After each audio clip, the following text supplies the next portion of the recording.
हमारी कहानी हरा घोड़ा। अकबर और बीरबल के किस्से बहुत प्रसिद्ध हैं। अकबर एक महान शासक थे। बीरबल उनके नवरत्नों में से एक थे। एक बार अकबर बीरबल के साथ अपने घोड़े पर बैठकर बगीचे की सैर कर रहे थे। चारों तरफ हरियाली को देखकर उनका मन प्रसन्न हो गया। बादशाह अकबर ने सोचा कि यदि मेरे पास हरे रंग का घोड़ा होता तो मैं उस पर बैठकर हरे भरे स्थानों की सैर करता। बस फिर क्या था। बादशाह अकबर ने बीरबल से कहा, मैं तुम्हें एक सप्ताह का समय देता हूँ कि तुम मेरे लिए हरे रंग के घोड़े का प्रबंध करो।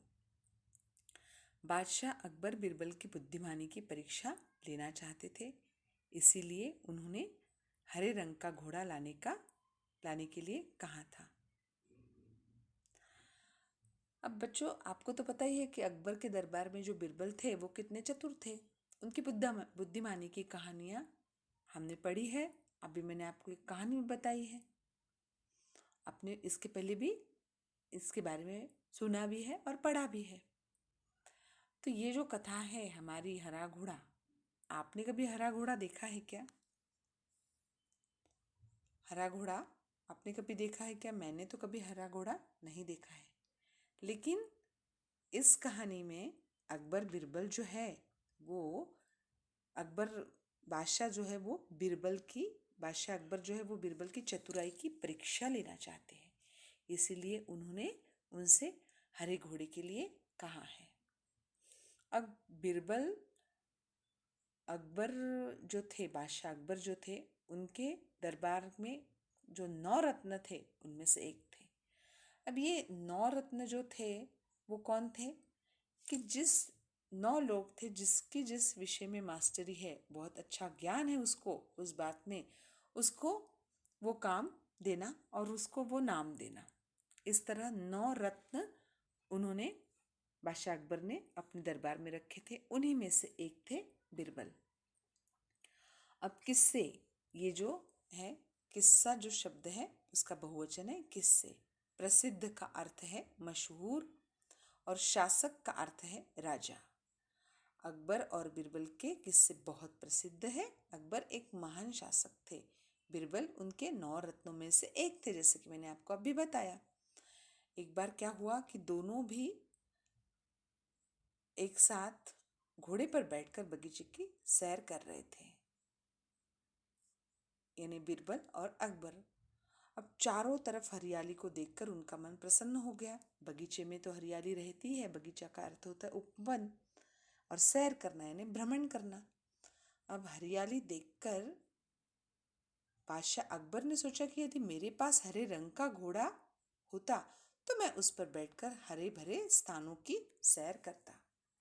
अभी हरियाली देखकर इनके मन में ये ख्याल आ गया।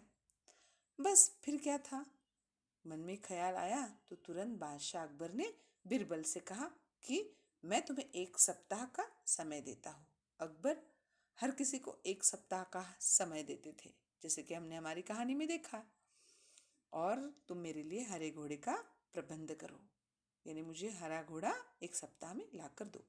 बादशाह अकबर बीरबल की बुद्धिमानी की परीक्षा लेना चाहते थे, इसलिए उन्होंने हरे रंग का घोड़ा लाने के लिए कहा। अब क्या हुआ, बादशाह और बीरबल दोनों यह बात अच्छी तरह से जानते कि संसार में कहीं भी हरे रंग का घोड़ा नहीं है, नहीं होता। होता है क्या? हमने बचपन से आज तक आपने कभी हरा घोड़ा देखा है क्या? नहीं ना। ये बात दोनों को भी पता थी, फिर भी बीरबल ने अकबर के आदेश को सिर आंखों पर रख लिया। सिर आंखों पर रखना यानी स्वीकार करना, ये मुहावरा है। उसने स्वीकार कर लिया। अब एक सप्ताह बीरबल इधर उधर घूमते रहे और 8वें दिन दरबार में जाकर बोले, हुजूर, आखिर आपके लिए मैंने हरा घोड़ा खोज ही लिया। अब इधर उधर घूमते रहे यानी उन्होंने बहुत जगह देखा और कोशिश की कि हरा घोड़ा कहीं मिलता है क्या, है ना। इधर उधर घूमते रहे और सोचते रहे कि अब राजा से मैं क्या कहूँ, किस तरह मैं इन्हें हरा घोड़ा हरे घोड़े का प्रबंध करूं इनके लिए। और 8वें दिन दरबार में जाकर बोले, हुजूर, आखिर आपके लिए मैंने हरा घोड़ा खोज ही लिया। बादशाह अकबर के आश्चर्य का ठिकाना न रहा। आश्चर्य का ठिकाना न रहना यानी बहुत आश्चर्य हुआ, ये भी मुहावरा है।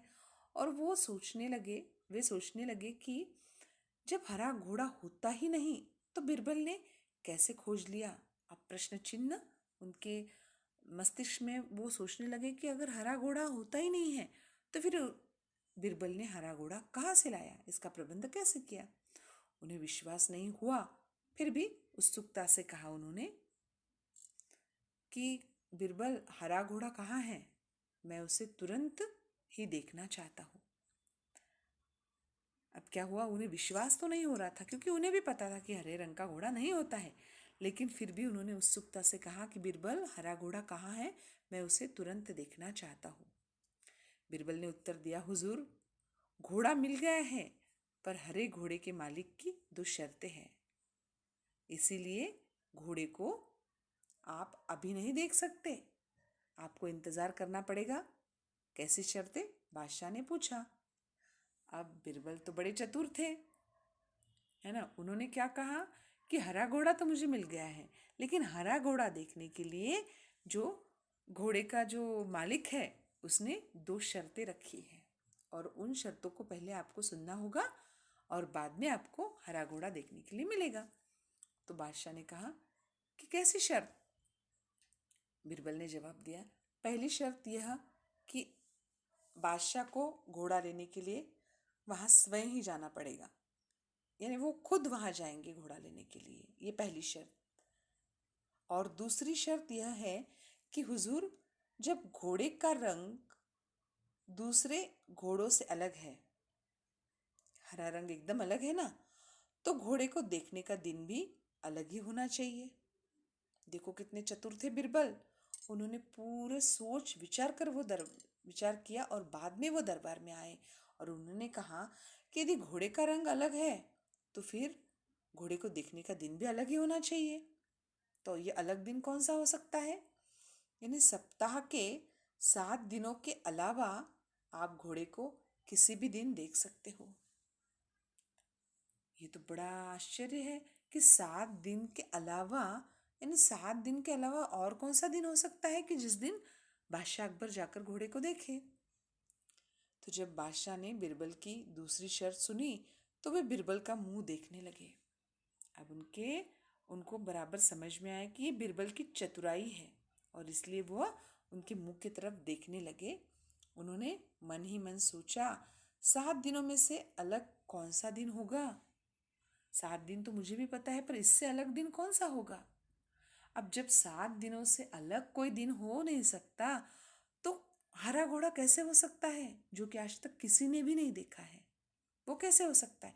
फिर भी बादशाह अकबर ने बिरबल से हरा घोड़ा लाने के लिए कहा था, क्योंकि वो देखना चाहते थे कि बिरबल इस पर क्या करने वाले हैं, क्या प्रत्युत्तर देने वाले हैं, कैसे घोड़ा लाने वाले हैं, या फिर इस घोड़ा न लाते हुए वो मुझे क्या ऐसी बातें बताने वाले हैं जिस वजह से मैं चुप हो जाऊं या मैं निशब्द हो जाऊं, ये वो सुनना चाहते थे। तब बिरबल बोले, हुजूर, यदि आपको हरा घोड़ा चाहिए तो दोनों शर्तें माननी ही पड़ेगी। यदि आपको घोड़ा चाहिए तो आपको शर्तें माननी ही पड़ेगी। बादशाह अकबर निरुत्तर हो गए। वे मन ही मन प्रसन्न थे कि बिरबल ने अपनी चतुराई से उन्हें फिर से मात दे दी। बादशाह क्या हो गए, निरुत्तर हो गए, क्योंकि वो शर्त मानना उनके लिए कदापि मंजूर नहीं था उन्हें, और हो भी नहीं सकता क्योंकि 7 दिनों के अलावा 8वां दिन कोई होता नहीं है ना। तो इसलिए बादशाह अकबर जो है वो निरुत्तर हो गए, निशब्द हो गए, और वे मन ही मन प्रसन्न भी हुए। क्यों प्रसन्न हुए वे, कि बिरबल ने अपनी चतुराई से उन्हें फिर से एक बार मात दे दी।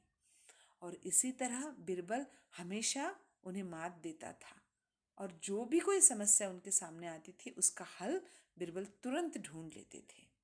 इसीलिए वो 9 रत्नों में से बहुत ही मशहूर थे बिरबल जो थे वो। तो बच्चों, ये बहुत ही सुंदर कहानी मैंने आपको सुनाई है। आशा करती हूँ कि आपको कहानी समझ में आई होगी। अब इसके बाद जो सेठ का चित्र है, ये कहानी जो है वो हम अगली तासिका में सीखेंगे। आज के लिए बस इतना ही। मिलते हैं अगली कक्षा में। धन्यवाद।